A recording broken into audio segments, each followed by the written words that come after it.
नमस्कार सर्वांना, जय सद्गुरू।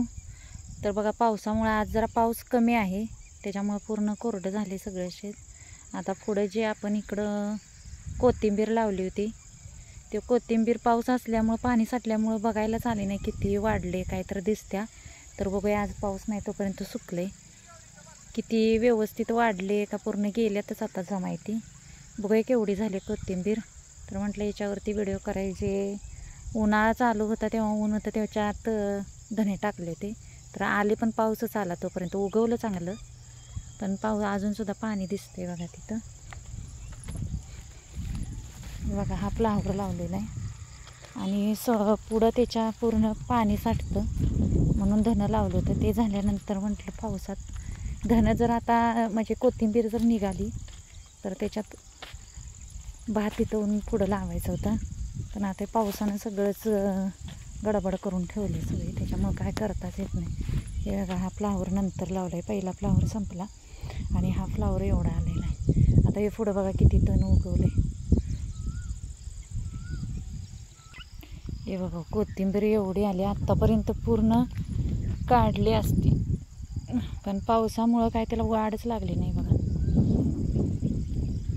अर्धी कोथिंबीर पूर्ण पावसामुळे गेलेच आहे बघा। पाणी साठायचं ना, त्याच्यामुळे ते उगवायला त्याला हेच नाही। जे उगवले ते बघा कसे, त्याला जास्त जोर नाही, पण ही बऱ्यापैकी आल्या। आता ह्याची किती होते काय माहिती, थोडीफार उगवलेली आहे बघा।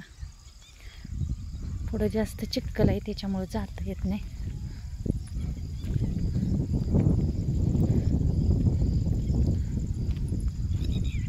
पाणीसाठी पाय पूर्ण खाली रोवलं जाते, त्याच्यामुळे दाखवत हे पूर्ण आता इकडचा भाग सगळा गेलेला आहे कोथिंबीरेचा। एवढं हे नुकसान झाले,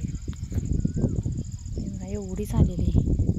इकडं अलीकडे जेवढं पाणी हे झालंय काढलेलं होतं तेवढं व्यवस्थित आले, पण तिकडचं पाणी काय काढता येत नाही, जास्त पाणी येतं तिकडं, चढ नाही ना, इकडचा चढाचा भाग असल्यामुळे इकडचं पाणी जाते जरी वरती शेतात चढलं तरी।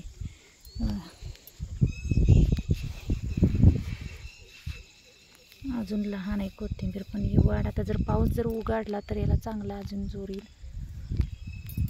ही तर बऱ्यापैकी अजून लहान आहे, म्हटलं यायचं होतं बघायला कोथिंबीर केवढी झाली ते, आणि चिखलामुळं काय यायला येते का काय।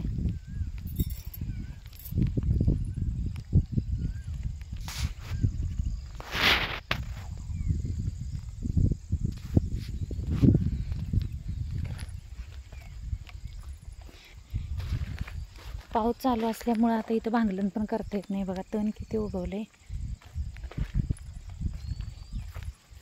आज सकाळपासून तर पाऊस नाही आहे, पण आता परत आला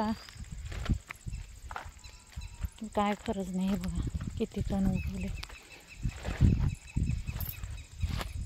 तिकडं जास्त नाही पण इकडं किती उगवले बघा। ह्यातला फ्लावरच दिसत नाही आहे।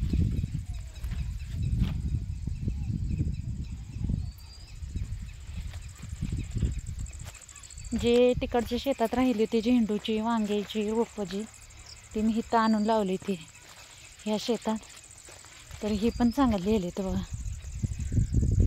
वांग्याची रोप केवढी झाली,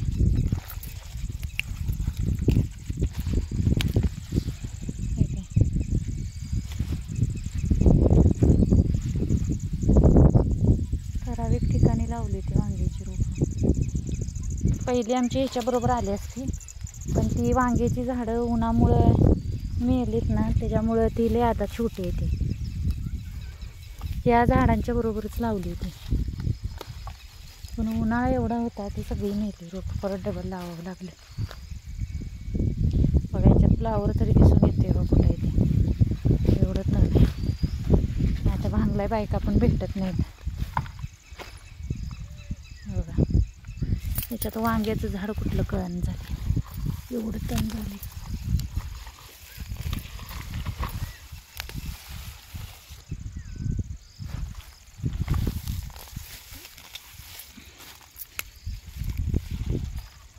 झेंडूचे पण रोप आले। पाऊस आता खरं तर कमी झाला पाहिजे, नाही तर भरपूर नुकसान आहे। हे बघा बघा, यात दिसतंय का फ्लावर कुठं आहे, वांग्याची झाडं कुठं आहेत, काही सुद्धा समजत नाही। इकडं आहे तण नाही आहे, पण इकडंच काय त्याला जोर आलाय तणाला काय माहिती. आणि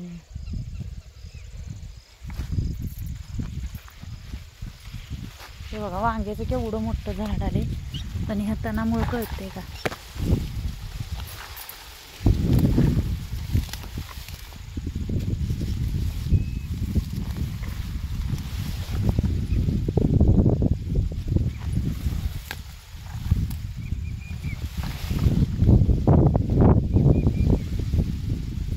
वांग्याचे झाड मोठे आले ते, आणि 1 महिनाभरात ह्याला वांगी चालू होतील आता या झाडांना, रोपांना. या तिकडं जास्त वांग्याची झाडं झाली होती ना, म्हणून मी इकडं लावली होती. ती तिकडं लावलेली सगळी जळालीत, इकडं लावलीत म्हणून एवढी तरी जगली पाणी असल्यामुळे. तर चला बाय बाय. घ्या सर्वांनी काळजी स्वतःची. पावसाचं वातावरण, आज पाऊस नाही तर किती छान वाटते बघा, मोकळं मोकळं. नाहीतर इकडं चिखलाचं यायला नको वाटते. हे बघा किती कोरडी झाली जागा. शेतात चिखल आहे अजून, पण जी पायवाट आहे त्याचा तरी चिखल कमी आहे. तर आम्ही कोथिंबीर लावलेली, म्हटलं व्हिडिओ शेअर करावा म्हणून व्हिडिओ केला. तर बाय बाय.